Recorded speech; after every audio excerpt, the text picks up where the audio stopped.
work here. Yeah.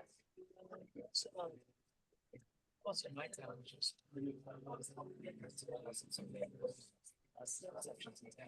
Yeah.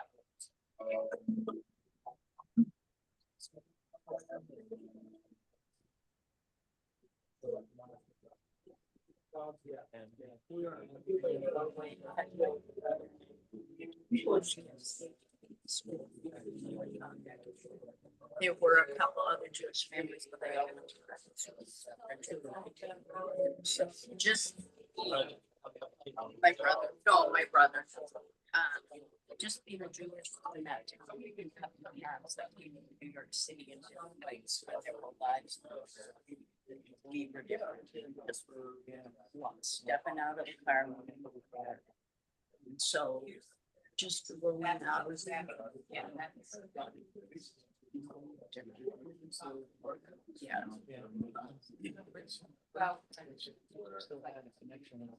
Well, yeah. Yeah. Yeah, it's nice. It's nice.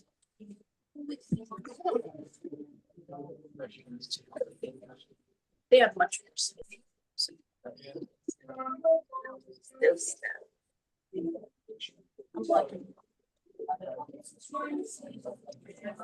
nice. But at my high school reunion, I got talking with the younger brother of one of my best friends. He and I were really close. And like, I don't know what the girls were. I don't know what the guys do because I like reading my language. Yeah, I just escaped the colors to do that. So Don and me discussed what's in our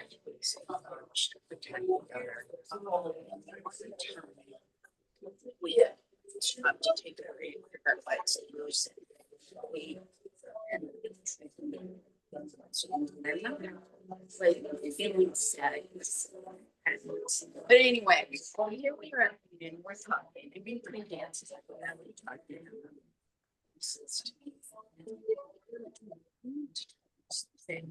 Well, he said, I said, well, so we decided.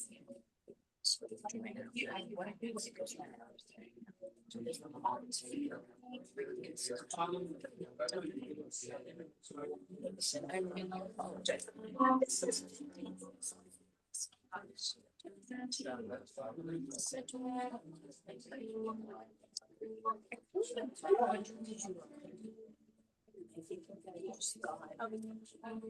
Whatever.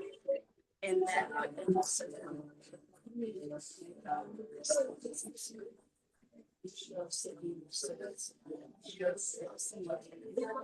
we're like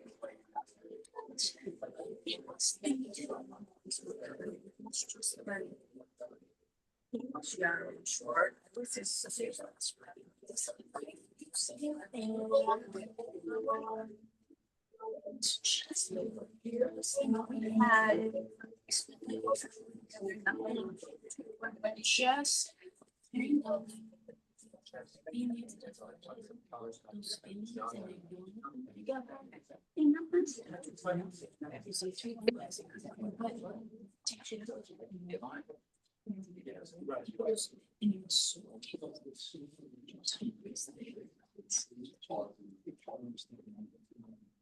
Good evening, everyone.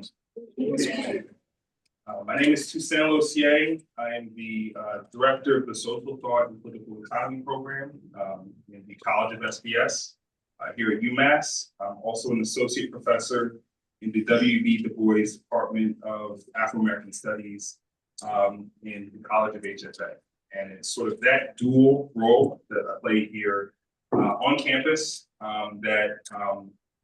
part of the reason why I'm here today helping to host this memorial service for Professor Robert Paul Wolff.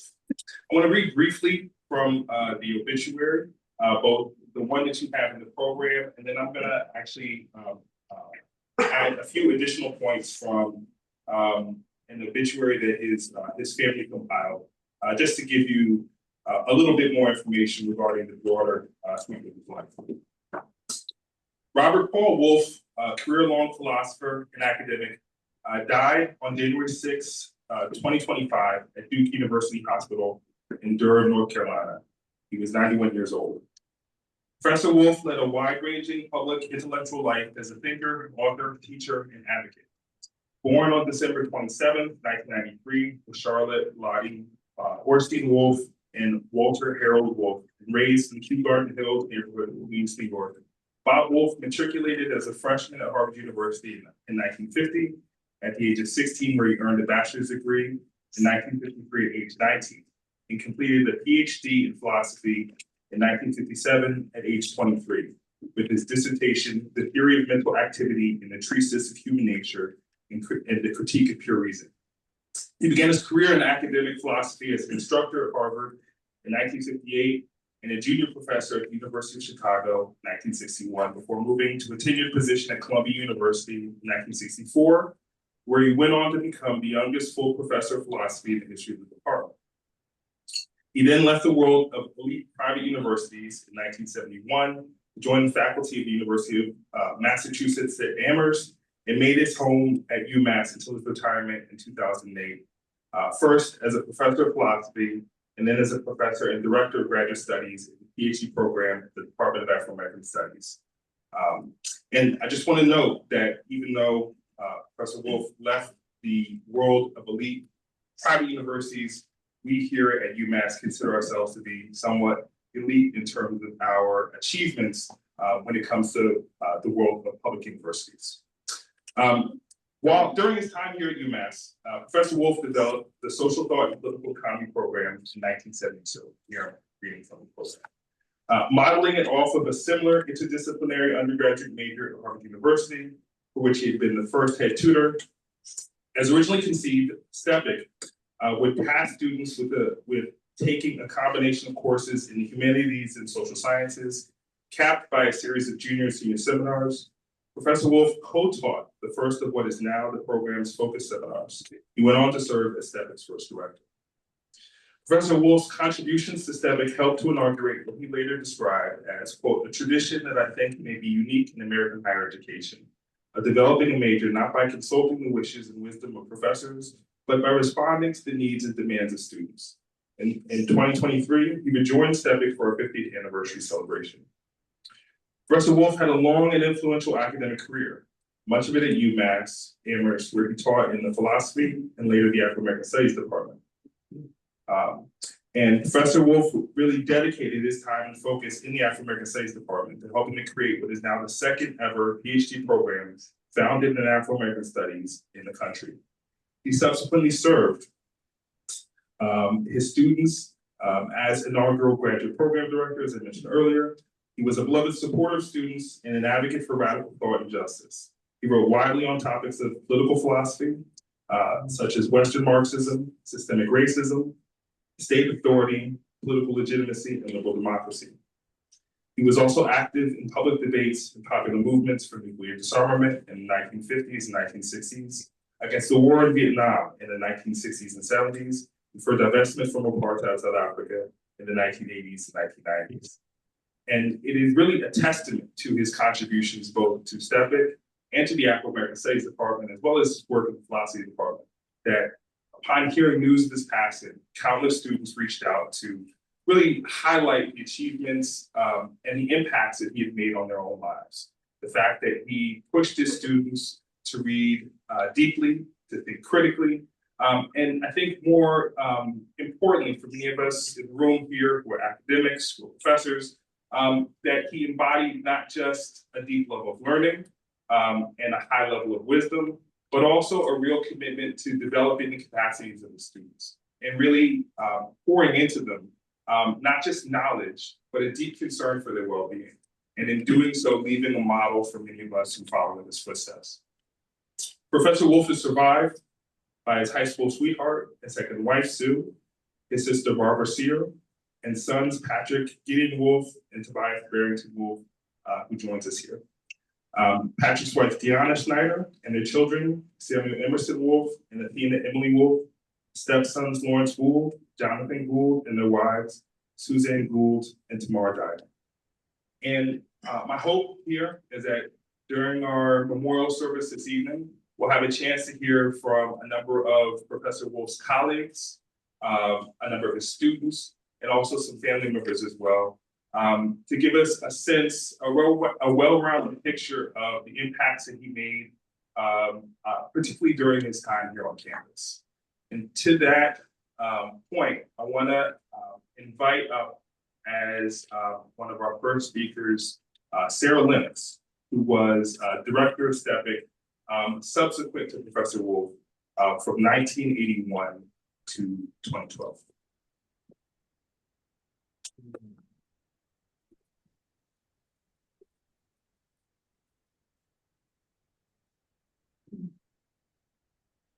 So as Tucson said, I'm Sarah Lennox. I'm an emerita professor in the Department of German Scandinavian Studies. And I'm, as he said, the former director of STPEC for many years.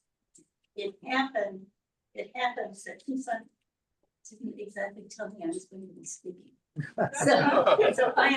Since I discovered I was on the program sometime in the afternoon, I'm saying improvise. So I'm going to improvise in a way that does justice to Bob, which is a pretty high. So I'm going to tell you how I got involved in this operation. And some of you will remember this. So in 1980, there was a strike at the Amherst Nursing Home. How many people remember that? Yes. And I was about to get tenure in June. I'm hoping there's nobody from Durham. And I was thinking, oh my God, I'm going to teach you how to do this for the rest of my life. What a terrible thought. What am I going to do? Now it happens on that Amherst Nursing Home picket line. There were lots and lots of people from STPEC, lots of students, lots of grad students, lots of faculty. And I thought to myself, I'm getting involved with STPEC. So then about 6 weeks later, Anne Ferguson, I remember if you come now, came to me and said, Paul Wolff is moving to Boston because his wife has a job, his first wife has a job in IT. We've asked everybody. Everybody said no. You're our last hope. Would you take over the directorship of the STPEC program? And I said to myself, oh, things move fast and late happens. So then there I was. And unlike Bob, I was a German professor and I was a pretty young one too. So I really didn't know what I was doing. And the thing I did know is that STPEC consisted of the smartest, the best trained, and the most political students on campus. So how was I going to measure up to that? And I have to say, living up to what Bob said and continued to say in his autobiography and elsewhere, I asked the students. And I have to say, one of the most important students is sitting right over there, Karen Lederer, but we basically sat down and said, okay, maybe you don't know what you're doing, but maybe we can work together to figure out where we wanted STPEC to go from here. And I just think kind of the rest is history. And we continued to change the program when the students thought it needed to be changed. Building always on Bob's firm fundamental. And that was pretty terrific. So I think a lot of people in history think things have to change to stay the same. And I think that's what happened to STPEC. We incorporated a lot more non-Western thought. We incorporated a lot more global issues. There wasn't originally a history requirement, but we put that in. But that was because that's where the world was going, and that's where STPEC needed to go. And that's all carrying on Bob's legacy. Now, there was one time that when I was at sabbatical that he served as acting director. As we all know, he was a brilliant philosopher. But it didn't surprise me that he wouldn't be content just to be a brilliant scholar. So sometime, I think in the mid-80s, he went to South Africa to teach at the University of Witwatersrand. And he came back and his heart was really stirred by what he had seen in South Africa. So I think he was kind of the moving figure to convince Harvard to divest from South African investments. And then, of course, as you all know, he went to the Afro-American Studies Department. If you haven't read this book, The Autobiography of an Ex-White Man, you really should do that because it is so wonderful and so moving. And he says what he shows is that even with all his brilliance, learning from his colleagues and his students in Afro-American studies, he really had to rethink the whole narrative that his intellectual life had been based on. And he, do people know what a Shabbos goy is? Some of you. Well, he said he was sort of a Shabbos goy for Afro-American studies. That the scholars of he would never be a scholar in Afro-American studies. What he could do is do some of the work and take it off their plates. And particularly, he brilliantly helped to found the second Afro-American Studies program, a doctoral program in the country. And I like to think that he was taking a little bit of the STPEC legacy with him when he did that. So I am so pleased that I could have followed him. I hope I followed him with honor, and I hope I did him justice.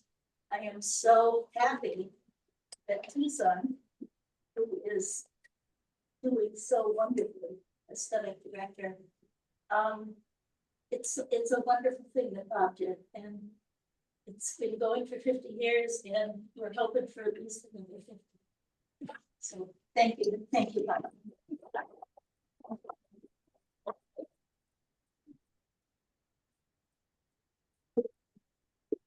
So we'll have Esther Terry, who was chair of the W.B. Du Bois program from next.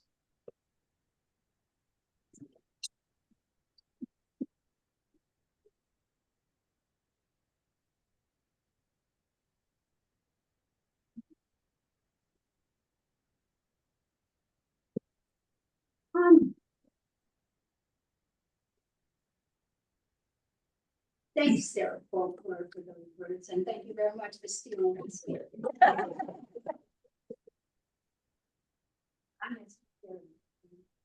Excuse me, can you speak a little closer to the mic? I'm not sure you want to hear, but I'm gonna. That's good, that's good. Can you hear me? Yeah. I met Bob Wolff a few years before he came to the Department of Afro-American Studies. I was in leadership as the chair of the Afro-American Studies Department. And we had been in existence we had gone from my being involved as a PhD student here in the English department. We had a Black Studies program under Sidney Captain and Jules Tometsky and wonderful, wonderful people who received us. And we had a program.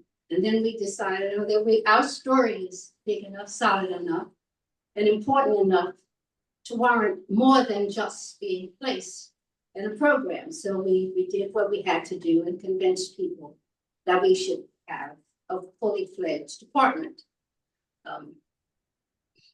We knew what we were doing, but here's the thing, a lot of people who would stand to be our colleagues didn't know what we were doing, and many of them didn't believe in what we were doing, didn't think it was worth very much. But we managed over 25 or so years as an undergraduate program, and the department had decided that, well, here's the thing, we all started out to be very democratic in the way we would select the chairman of the department. We would have a 3-year tenure and then pass it to the next. And when it got to me, my colleagues got stupid and decided that they couldn't vote anymore. So I've been the chair. I was actually chair of Afro-American Studies for 19, can you believe 19? Wow. And they just kept reappointing me, and I didn't have sense enough to say no. I met Bob during that time.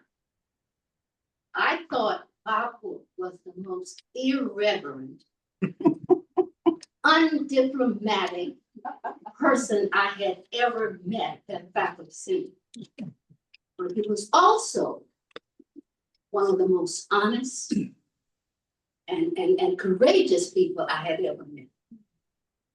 I watched him, and as Sarah said, I absolutely understood that he understood that there was a role for in Americana for the African American voice to speak. He understood that. I didn't have to convince him.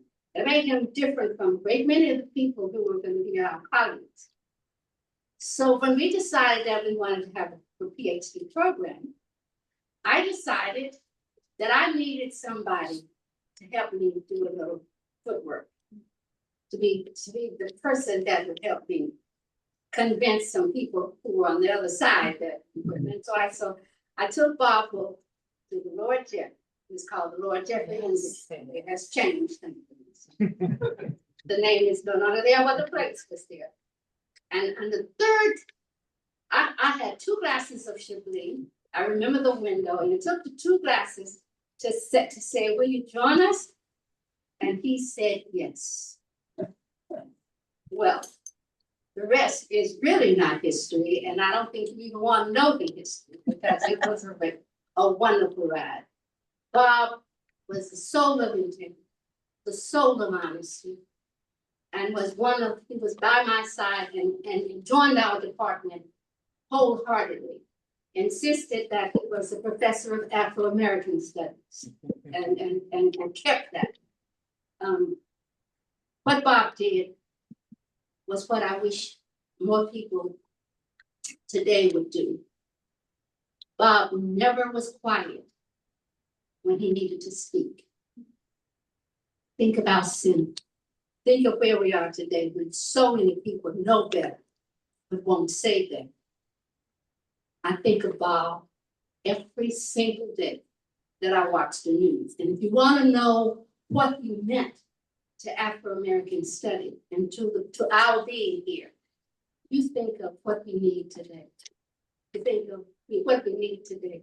Bob Wolff was a colleague, wonderful, continued to be irreverent, continued to speak truth to power, was never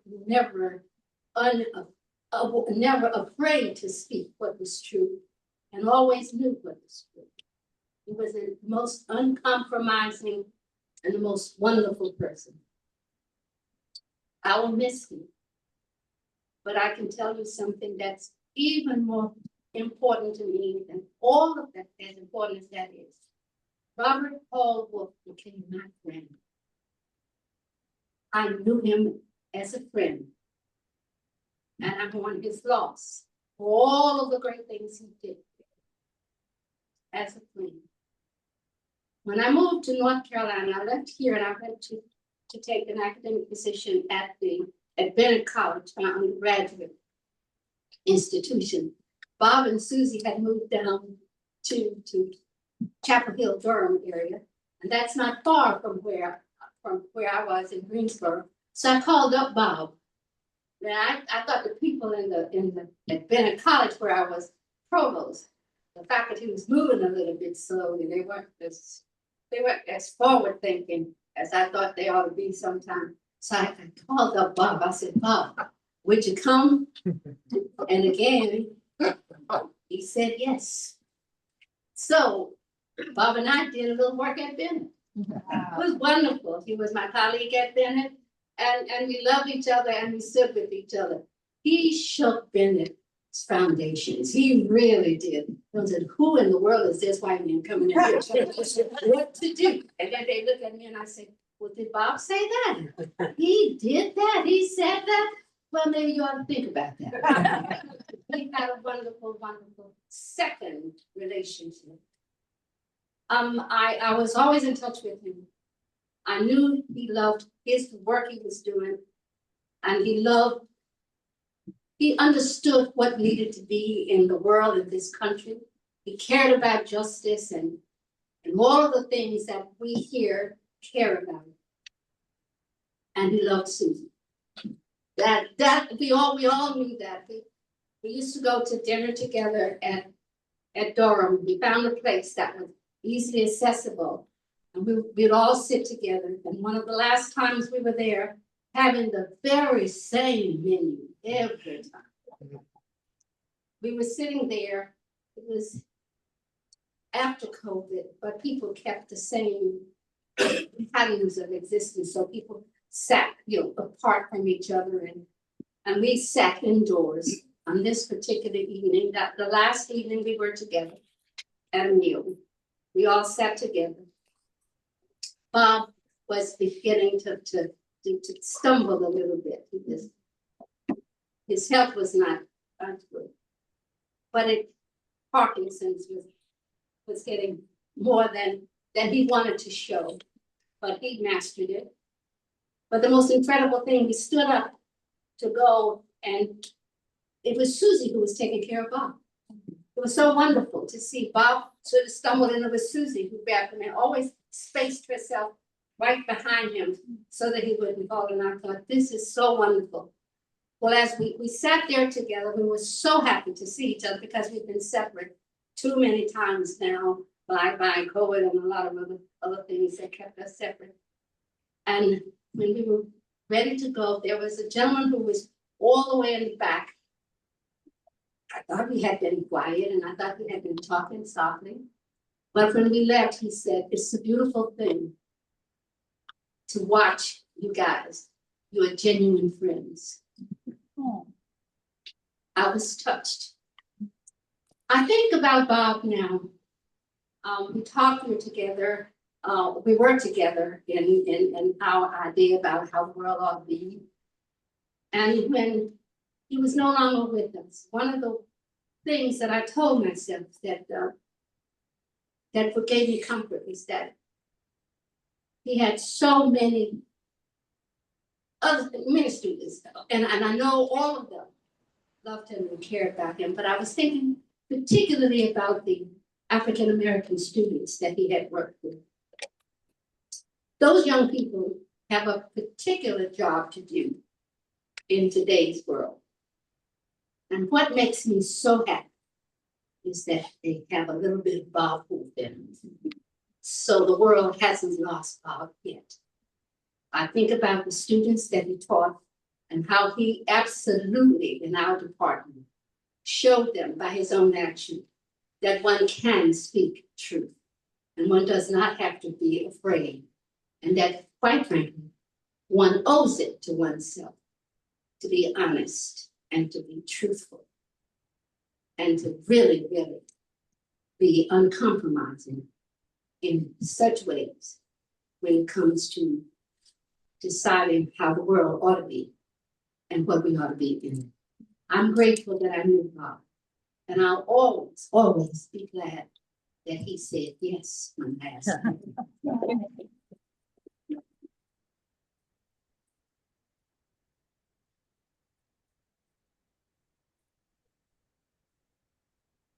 When we were planning this memorial, we wanted to be mindful of the different ways that we can incorporate pieces of Professor Wolff's legacy. And Part of that includes reaching out to his family, finding out what some of his favorite pieces of music were, and having an opportunity to share them with you. And we're gonna, to that end, we're gonna hear several selections from Handel's Messiah as a way of remembering Professor Wolff.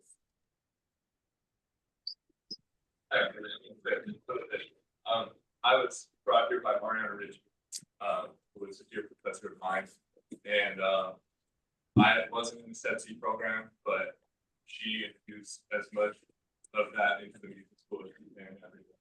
So I'm happy to be here as a student of her and in the memory of Bob as well. And we heard that he was sponsored to string quartet, so that's why we had this. Thank you.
So we're gonna have an opportunity to hear from several of Professor Wolff's students, beginning with Marlene Lieberman, who is the STPEC alum from the class of 1977.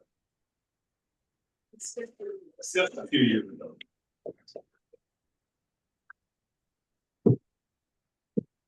I come here today because of the enormous gratitude I feel towards Robert Paul Wolff and to STPEC. Robert Paul Wolff was a man ahead of his time. I can't say enough about the genius vision to create a university program that has at its heart two of the most essential needs of our times: critical thinking and activism. For me and all STPEC students, this is a life-changing major. I was part of the first class of STPEC. When I changed my major to STPEC, it had just changed from a BDIC, bachelor's degree with independent concentration, into a recognized major. We were lucky enough to have Robert Paul Wolff as our professor for 2 senior seminars, one on labor and monopoly capitalism, and the other on the family. What have I done with the tools STPEC gave me? 2 quick examples. As a law student, I worked for Julius Chambers, who won 12 landmark US Supreme Court civil rights cases. His law partner, James Ferguson, defended the Wilmington 10 and was instrumental in getting Nelson Mandela into power.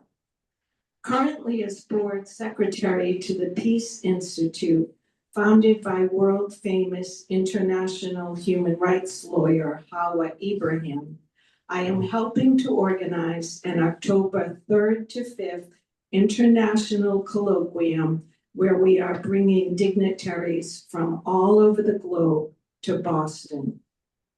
The last time I saw Professor Wolff was not in person. It was when he addressed us remotely at our celebration of the 50th year of STPEC, and I hope somewhere there was a recording of his remarks to us. This is how I learned that Robert Paul Wolff had passed. I started following the posts of Tobias Barrington Wolff because I was impressed with his brilliant analysis of our times. One day he posted that his father, Robert Paul Wolff, had passed. Up until then, I had not made the connection that these 2 gifted souls with their keenly penetrating insights and vision were father and son. I close with a quote from Robert Paul Wolff that comes from the 1998 preface of In Defense of Anarchism. If political theory is the search for the fundamental principle of legitimate authority, then political theory is dead. In its place, you must put political action guided by reason and directed toward those collective goals to which you and your comrades have committed yourselves. I can think of no more important time to act than now. We must carry on the legacy of a truly great man.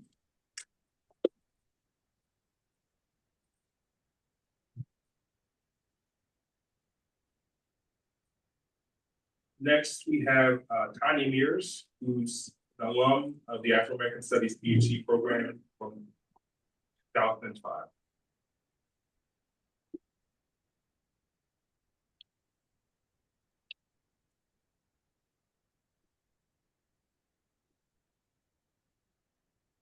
Good evening, everyone. Good evening.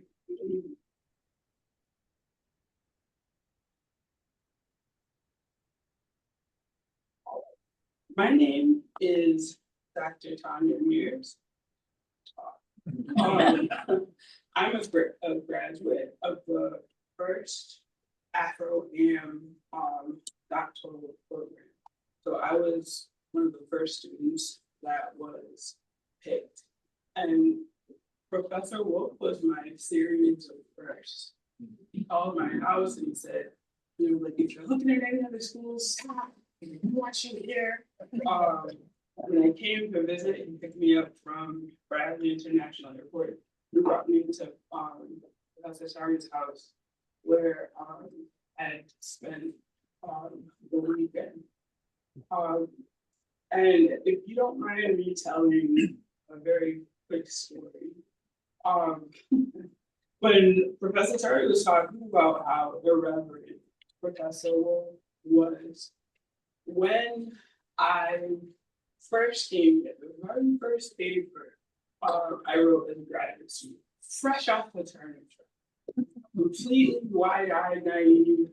You know, I knew I wanted to make a difference in the Black community. I knew I wanted to do my best. I wrote my paper, and Professor Wolff writes that this is the most simple-minded analysis that I have read in my entire life.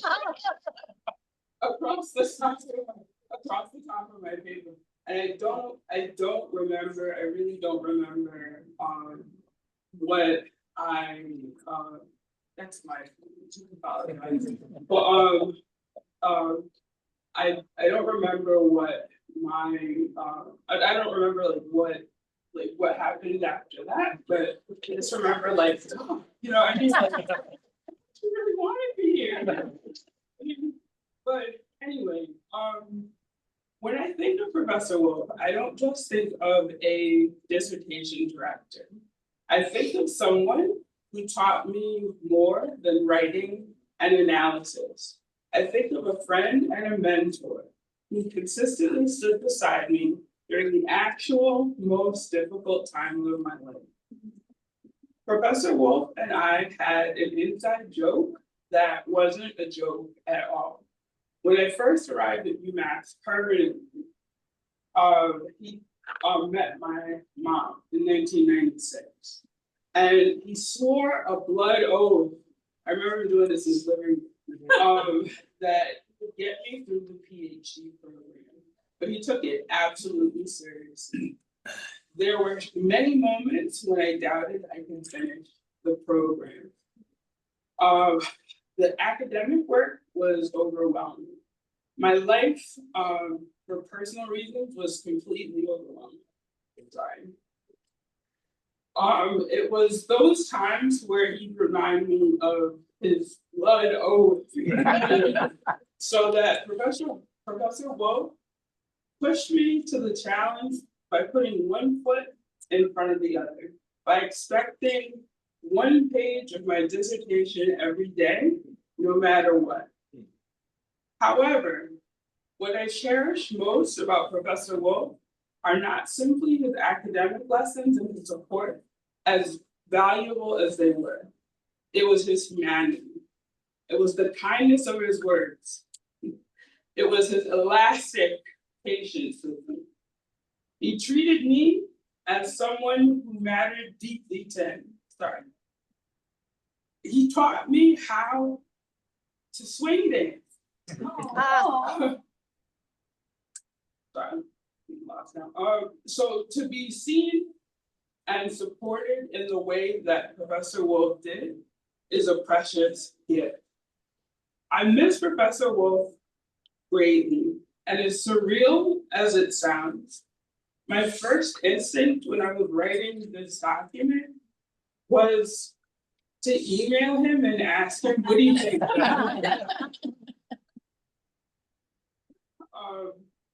However, I know that every time I encourage a student, every time I approach my work, one page at a time, every time I'm carrying him. And also what I neglected to mention is that I'm a professor at Worcester State University. My colleague and I are responsible for founding the African diaspora. They wouldn't let us, they would let me name that for me. What's the sense style?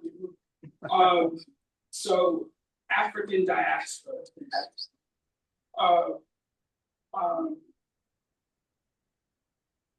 Program. But anyway, to get back to what I was saying, every time I approach my work one page at a time, I'm carrying a piece of his legacy forward.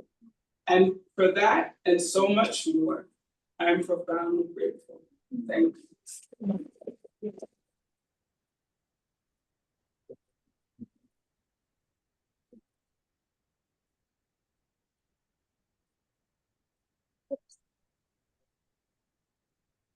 Next, we have Rita Reynolds, who is the PhD graduate of the Afro-American Studies Department.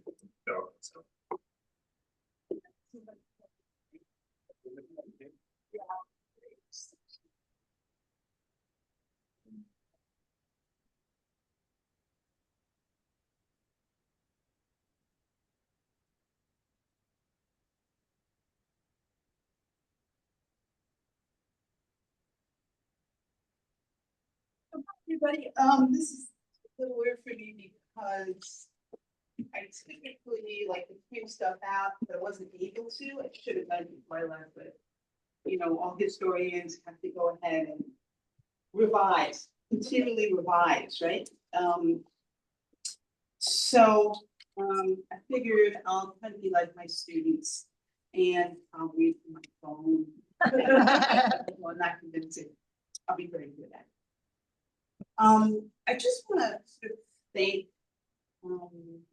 folks here for asking me to say a few words about and share some remembrances. I don't know if I really sort of will be doing a good job because I've known Bob almost 30 years. I can't believe it's been that long. And so much has happened. You know, it's like it's done so much, it's kind of hard to remember everything, right? But I'll do my best, do the best that I can. Hopefully I can do justice, and I want to sort of echo some of what Tanya has already said. I was part of the second here at UMass, and my first experience or my first conversation with Bob was right before I was accepted. I made a phone call, had a number of applications out to different programs, and I made a phone call to UMass to find out if my application was complete and everything had been received. And it just so happens that when I called, I was in his office, something Bob always did. I mean, he was always in his office, right? He never missed office hours, which I must admit, I'm not, not nearly as good as he is in terms of being available all the time. But when I called him and asked him about my application, he started rattling off my information, where I'd gone to school, where I lived, what I was doing. And I was like, I remember before I was accepted, I was like, wow, he must have my application on his desk. But I soon discovered that was wrong, right? And he sort of learned about the students and knew about you before you got there. And so he already began to make us feel welcome, right? Even before we were accepted. A few months later, I didn't get a letter. Well, I would get one. I got a call the same way at Tanya that said that, and I wasn't home, so he left this message on my voicemail. Hi, this is Robert Paul Wolff from UMass, and we have accepted you into the PhD. I don't think I put anything after that. I was so excited. I kept his message on my voicemail. I can still remember what he said.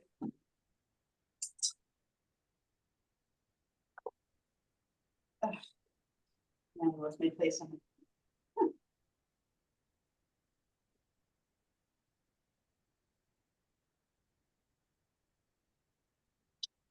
Robert Wolff, or Bob, as we practically refer to him,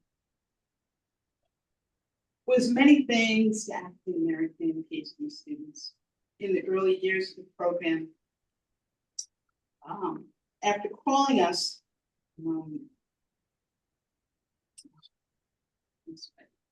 should have printed this out. Okay. All right, let me see if I can just do this from memory. You know, Bob was amazing for so many reasons, but he was a genuine, decent, kind-hearted soul who always made us feel welcome. oftentimes in walking by his office, he would always call us in and ask how we were doing. He wanted to know what we were up to. How is our research going? How are our classes going? You know, he was the graduate, you know, director of the program, but I mean, he was much, much, much more than that. He always made sure that our needs were met. Now, I remember one of the things that impressed me so much was Bob, as soon as we came in, just for 5 years, you're funding. And we've done all these things for you. And I just thought, wow, you know, it's like we had 5 students that we've accepted in second year, and you're all getting better. He really did. He worked to make sure that we got it done. You know, and although Bob was a philosopher, he had knowledge of so many things, right? One of the things that I always was amazed at, and certainly me too, was that it seemed like he was on everybody's dissertation, right? Yeah, he was, right? And he was amazing in that he was so full of insights. You know, after working, I've been out in the field for, I worked at my current job for 17 years. And one of the things that students always say to me, did you mark my paper yet? Did you look at my paper yet? Did you grade the exam? They're like, I got 80 students. I'm getting to it, you know? But Bob, when I gave him a chapter of my dissertation, you know, 40, 50 pages, he would have it read, commented on, and returned to me in 24 hours. Yes, wow is right. You know, one of the things that used to always make me laugh, but I was also sort of astonished in going into his office. His office was immaculate. I was telling you earlier, it was spotless. It was clean on his bookcase. You know, he had some journals, but he had his books. And all these books. I remember going in there and it's like, wow, you know, does this guy do anything else? And yes, he did. He did. But I think one of the things that I think he wanted us to know that the same is possible, right? For us, that we could do the same things. You know, and so to mirror Tanya again, he had that, you know, that saying, page a day, right? It's like, Bob, I got all this other stuff. Write a page a day. Well, that's right. He wrote a page a day. He was just so productive. I learned so much from him. You know, I'm grateful for the example that he set. But you know, outside of sort of his academic life, we were also included in that. He would often take graduate students out to dinner. We were invited to his house. We swam in the pool with him. He made us dinner, right? Once, that was really cool. He and Susie. But he also told us about his life work in South Africa, which I was always kind of astonished at. And I'm like, where does he get the time? He's working at UMass full time. He's going to South Africa. I mean, you know what? It didn't faze him. Didn't faze him at all.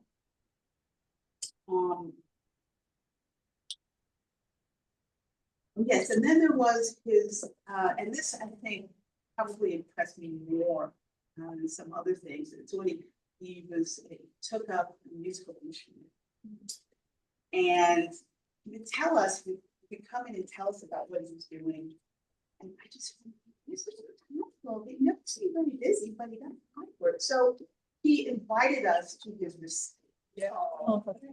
And the graduate students, we were all in the audience. I think he gave more than one recital, right? So I think I went to one, and then Andrew went to another, and then Jennifer was there, and Caroline and Christopher also attended. And I remember, I think we all felt the same way. It was like, wow, Bob was at that time the same age I am now. I can't even imagine doing half of the stuff that he did. But I was so impressed with his determination. Giving a recital, inviting his friends to come and celebrate. You know, I'll never forget that. Sort of all of these things. You know, I want to sort of also talk about Bob and the Shabbos boy, because I lost my place in my to say, but you know, Bob, when we first came, we had a sort of orientation talk that everyone was there. And Bob was, you know, telling us about what he did. He said that he was the Sabbath boy, and that, you know, he did these things in the department. But, you know, and he told the story to each class after us. But, you know, years later, I thought about it, and I thought, I have to disagree with him. He was no Sabbath boy. He was not an outsider. He was not somebody, you know, who sort of did for, you know, a family which they could not do themselves on Sabbath. I was family. He was a member of the family, and he treated students like we were his children. We were like his biological sons. He talked about all the time. So I just want to celebrate my dear friend Bob. I did get an email from him probably 2 years ago. And it was just the sweetest email. I sent him a picture of another student, Andrew Rosa, who had come to Wagner to give a talk to one of my classes. I took a picture of us and I sent it. And he just looked at it. He was like, "Oh, my students, my friends." He said, "Wow, it's hard for me to believe that you guys are nearing retirement." And I just thought, "Oh my gosh, tomorrow." But he said, "But you guys haven't really changed. I still remember the young woman and the young man who came to UMass in 1997. Still see this." And that was the last email I got from him. And I think about it. I still have it in my notes. I miss him.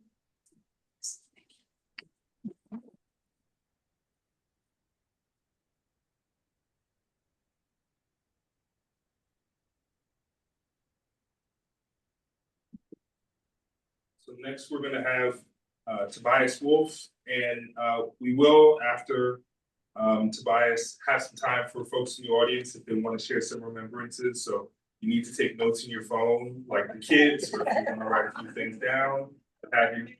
Yeah, it's all up to you. So thank you. So first, let me introduce myself. My name is Tobias. I'm Paul Wolff's younger son. I'm a member of the faculty of the University of Pennsylvania Law School. And I want to just first thank the bottom of my heart, Professor Mosier and the FRM department and the STPEC program for creating this beautiful event.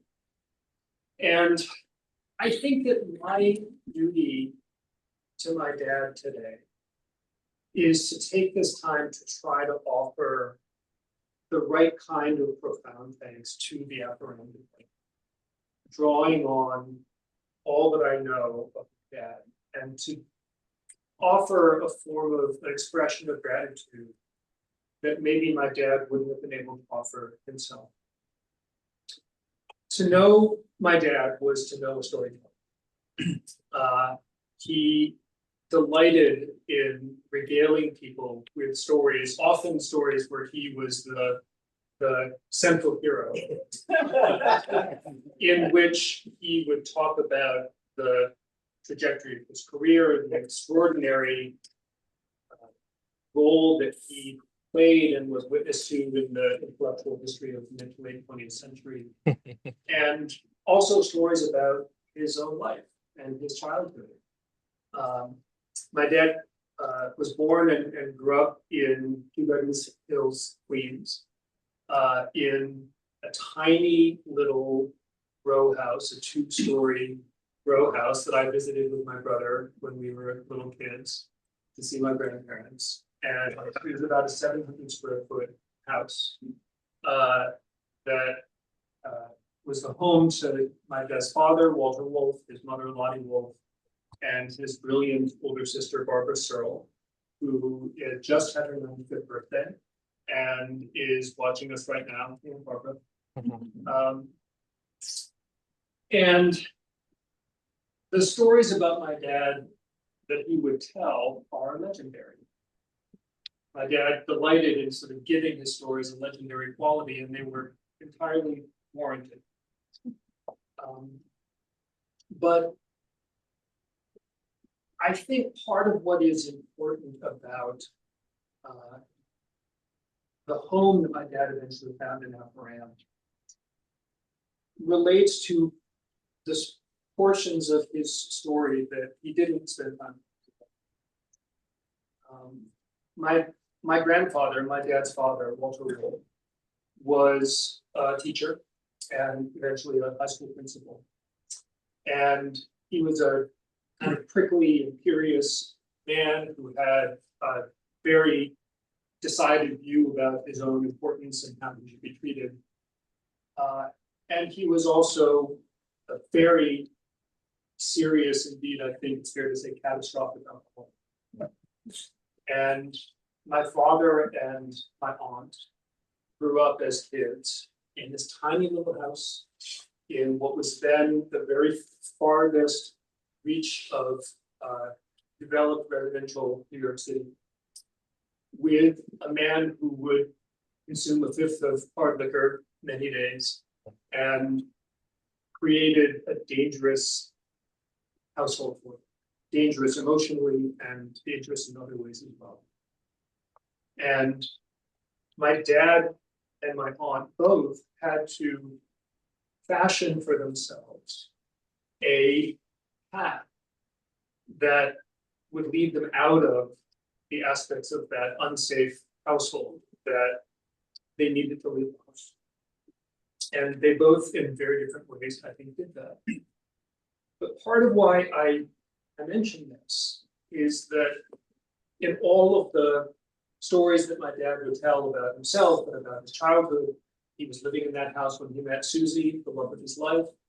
We spent a lot of time talking about that wonderful story. They had a romance as young adults, as kids, and then young adults. They went their separate ways, married different people. And after my dad and my mother divorced, my dad looked up Susie. He actually called Kenyon College, where Susie had gone to college, at the alumni office and asked if they would please connect him to Susie Schaefer. And they contacted her and said, this man that we don't know who it is trying to get in touch with us. And Susie said, yes, please give him my information. And when he contacted her, some 20-odd years since they'd been together, he said, I've been waiting for you to call. And so my dad, part of what was glorious about my dad, in addition to his brilliant analytical mind, was this capacity to weave narrative and tell stories, and to weave together intellectual history with personal history with institutional history. And the fact that my grandfather was a terrible alcoholic was not a secret. It was actually just a piece of information that I grew up with, along with a grandmother on my mother's side who was also a serious alcoholic. This idea was very much a part of the shared understanding of our household. But he never talked about the reality of growing up in a household like that. He never talked about what it meant to be a child in an emotionally unsafe and setting.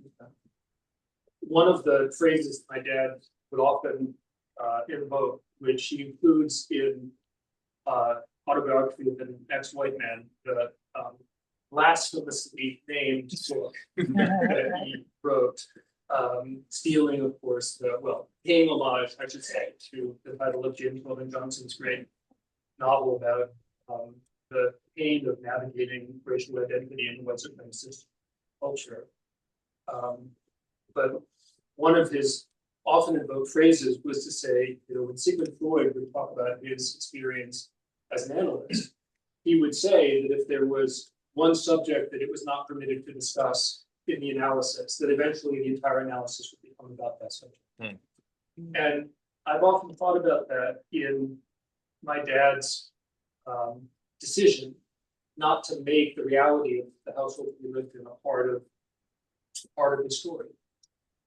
And I think part of what that meant for him was that he didn't feel like he had a story that he could write himself into in the family that he grew up with. And there are a lot of different ways in which I think he tried to come to peace with that reality. But he grew up, I think, feeling like he wasn't offered a natural story to write himself into and write himself as a part of. And so there was a restlessness about my dad in his intellectual work, in his professional work, in his scholarly work. Some of the qualities that Esther talked about, which I love so much about my dad, his lack of diplomacy, his absolute, sort of insistence on telling people truths they didn't want to hear, went along with my dad pinging from one part of the philosophical academy, professionally speaking, to another, doing field-defining brilliant work in all of them, but never feeling like the professional philosophical academy was his home. And part of what my dad captures in that lovely little autobiography, The Next One, is the way in which the Afro-Am department became for him not just a home, not just an institutional home, not just an extension of his family, although it was all of those things. But it became for him a story that he felt like he could write himself into. And I think it was exactly because he knew from the beginning that he would never really be a core part of that story. And it wasn't his story. And that the embrace that that department and the people in it were offering him was an embrace that came with an understanding that they were inviting an outsider in. And he captures a little bit of that in this work. I think that was his solution to growing up with a wariness of the danger of trying to write yourself into a story. And that understanding that if you start from the proposition that you're not actually a part of this story, but you're being welcomed in, it's a safer exercise to figure out how to write yourself into the story on those terms. And I think that on a very personal level, I don't know if my dad would have put it in these words, but I think for him, that's part of what was so precious about his time in Afro-Am, and what was so precious to him about the professional and personal relationships that define that experience.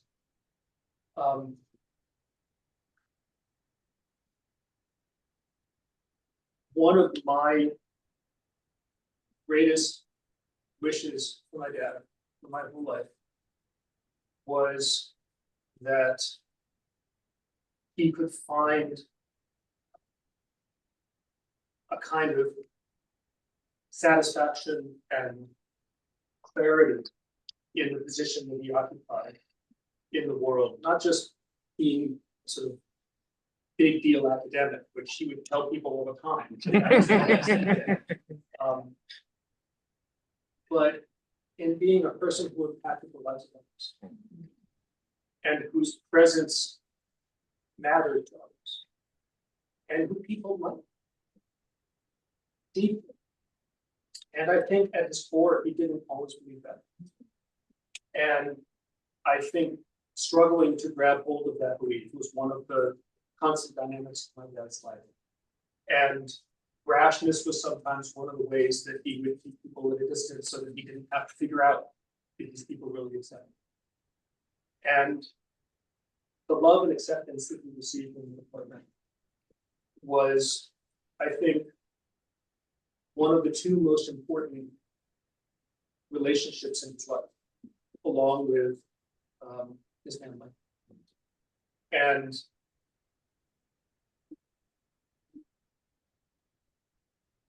the gratitude that I feel for the department for offering that to me.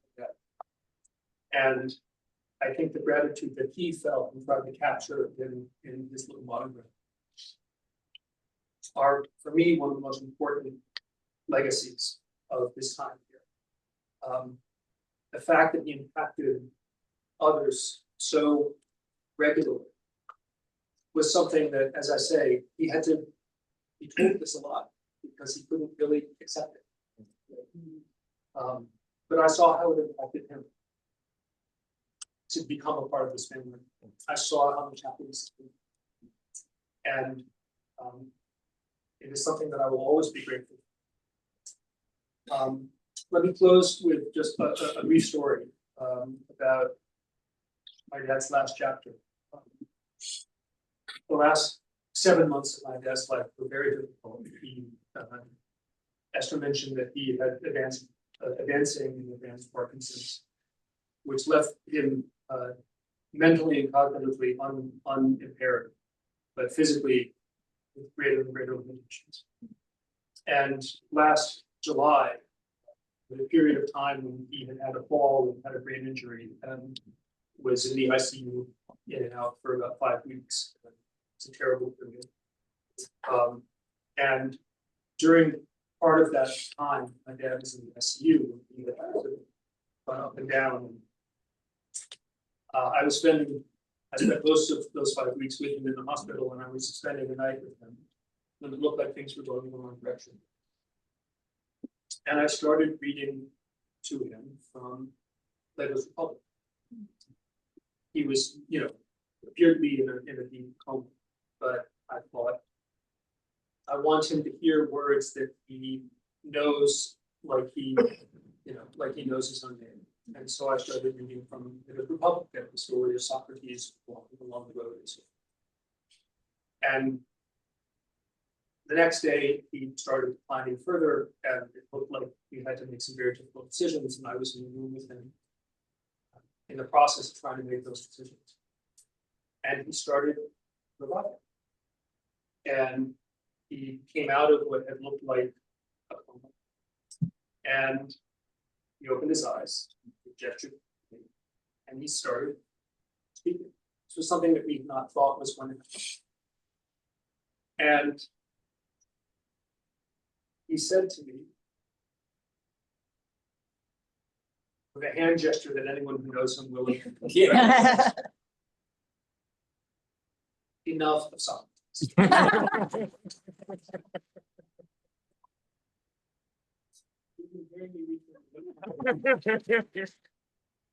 And he proceeded to say, I want us to talk through what we need to talk through to make sure that you have what you need to take care of me, that you have what you need to take care of Susie, and that things are in place that need to be in place for us to plan whatever needs to be done.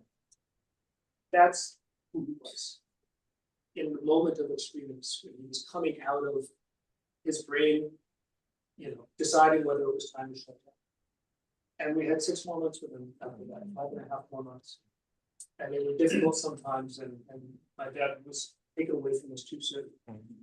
But he was deeply, deeply himself up until the very end. And he knew that he was loved. Thank you.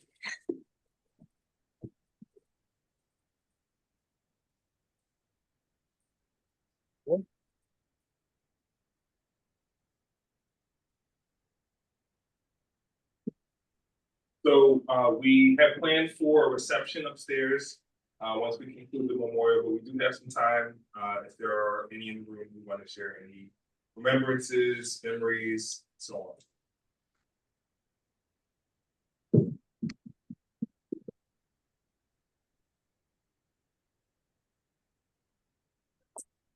Hi, my name's Dave Caputo. Bob was a friend of mine. He actually was a neighbor of mine when I lived in Pelham, right across the street. And I worked with him to develop his university scholarships for South African students, USSAS website. And that was back in the 90s.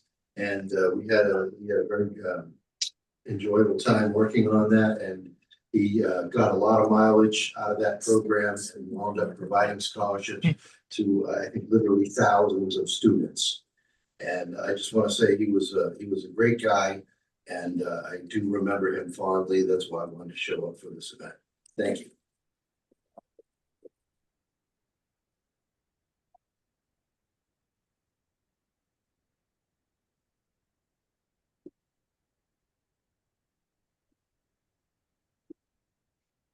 My name is Kathy Tumber. I don't know any other.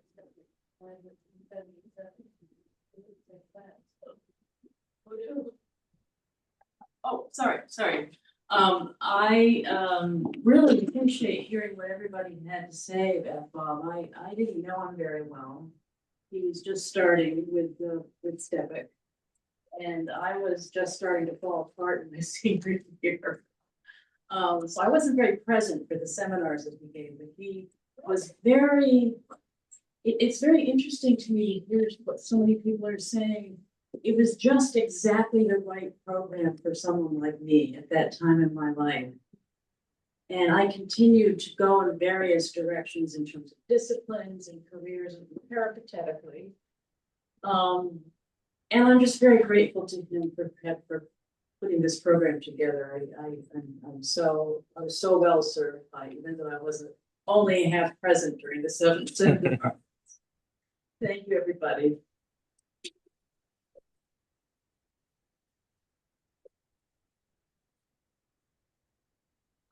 My name is Amy DeGrenier, and I worked with Bob and Esther from 94 to 98 in the Institute for Advanced Study in Humanities cross campus.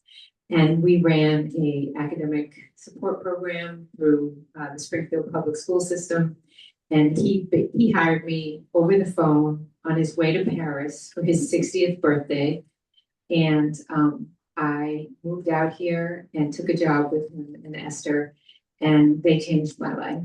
And I can't even articulate, yes, I can. Bob taught me how to articulate everything that I need to say in the world. And so I want to thank Dave as he's walking out the door, because I remember him. I want to thank Esther. I want to thank Sid. I want to thank Bob. I want to thank all of you for being the sound circle that he needed, that made it possible for people like me and all of you to thrive and to grow and to become who we are in 2025 and into the future. So thank you, Bob.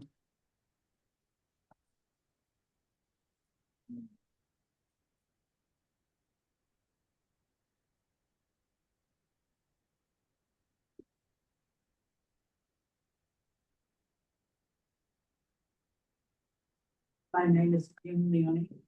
Yeah, I graduated from the program in 1978. I joined it in 1976. I was a social psychology major in the psych department here. And I was realizing that what I wanted to do, working with working class youth like myself, who often were denied access to further options in life, just wasn't going to be met by the psych department. And I had a roommate, and I was like totally lost and confused one night, and woke her up. We went out for a walk, and she told me she was part of this STPEC program. It had just started. And a few weeks later, I went in for an interview with Bob. I was really nervous, and I was kind of presented with this. I needed to choose either the social thought strand or the political economy strand. And I'm sitting there and I'm like, oh, shit, sorry.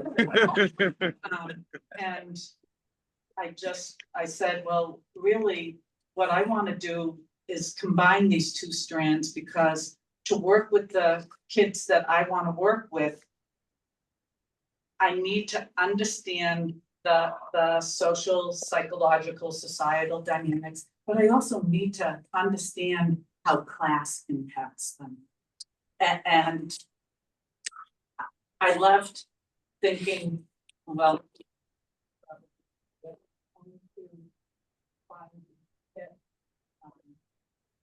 noticed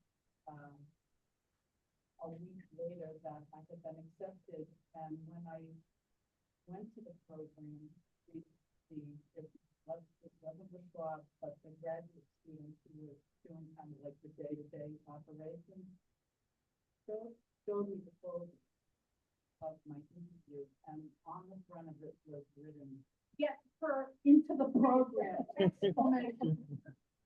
And this is like the really gave me the lift I needed to know that what I was doing was going to be a good thing.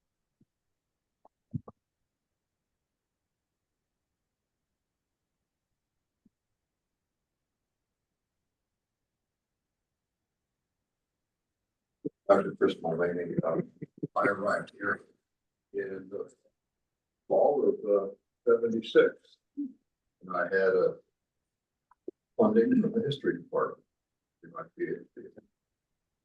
And I already had a master's.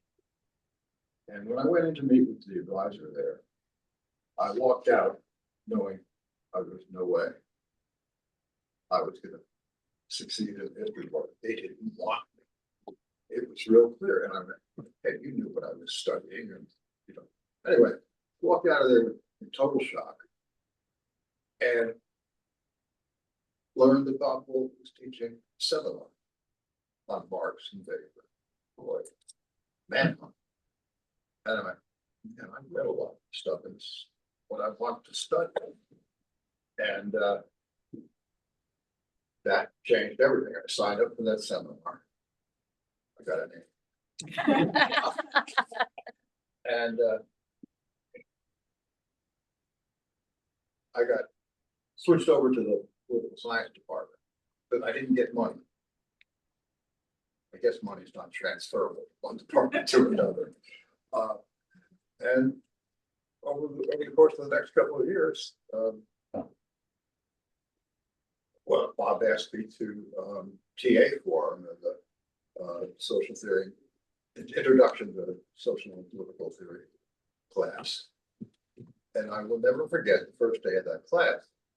I walked in and the first thing was Plato. And he started talking. Now, I've gone to Georgetown, an undergraduate, and got kicked out my sophomore year. One of the highlights of my academic career. But I had taken a class on philosophy there, and all of a sudden I realized everything I had learned at Georgetown was total bull.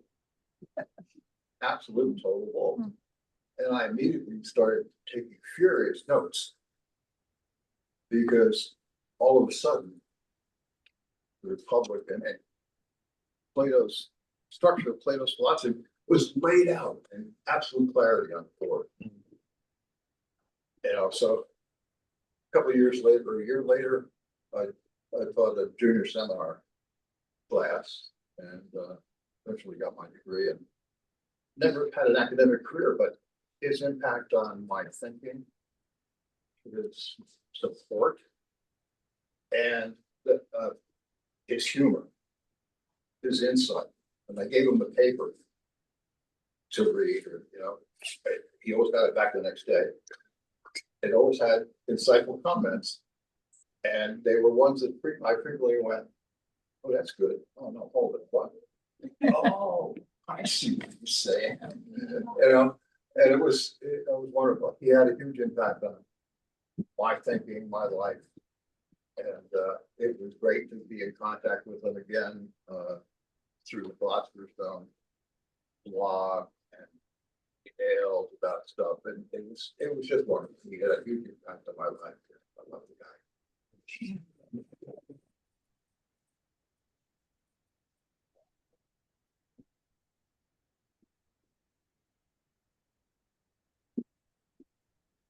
I tried to be brief, and then jumped at the others in the class. Approximately 78, we got out. I sort of finished except for phys ed credits. But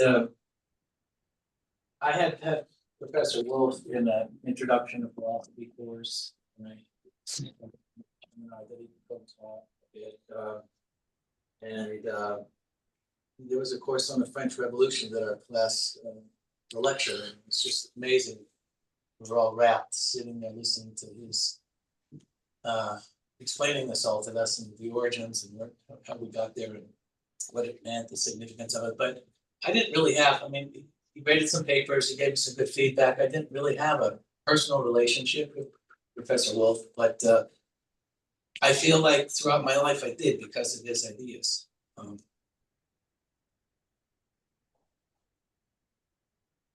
I reread a lot of his work over the years. I worked at the university here for 23 years in the physical plant, and The Ideal of the University was an amazing book, and I would go and make copies of it and try to illuminate people. Illuminate people around the university. The ideas in that book, but it was just the beauty of his mind and his thoughts, the expansiveness of it, the profundity of his observations and understanding this. I felt like I had a relationship with him, even though I did 30 years, 50 years afterwards. And there were other faculty who were all part of that whole picture at that time, but he was at the pinnacle of that. Always thank him for it.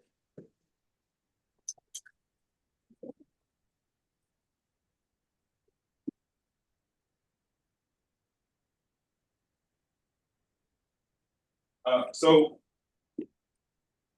don't want to get in between people and an opportunity to get a meal together, to break bread. So we're gonna conclude the memorial. We have a number of folks to thank, and I don't want to leave anyone out, so excuse me. Particularly, first and foremost, we want to thank the family of Robert Paul Wolff, those who were able to join us in person and those who are joining us remotely. We want to thank those involved in the Social Thought and Political Economy program, W.B. Du Bois Department of Afro-American Studies. Particularly, there were many members of the faculty and the staff who were not able to make it today, and they send their love and remembrance. The Philosophy Department, the College of Social and Behavioral Studies, the College of Humanities and Fine Arts, UMass Conference Services, and the Committee on Degrees in Social Studies at Harvard University. And thank all of you all who were able to join us here this evening, and hope you all get to enjoy some good food and some good memories upstairs on the second floor of the old chapel. Thank you.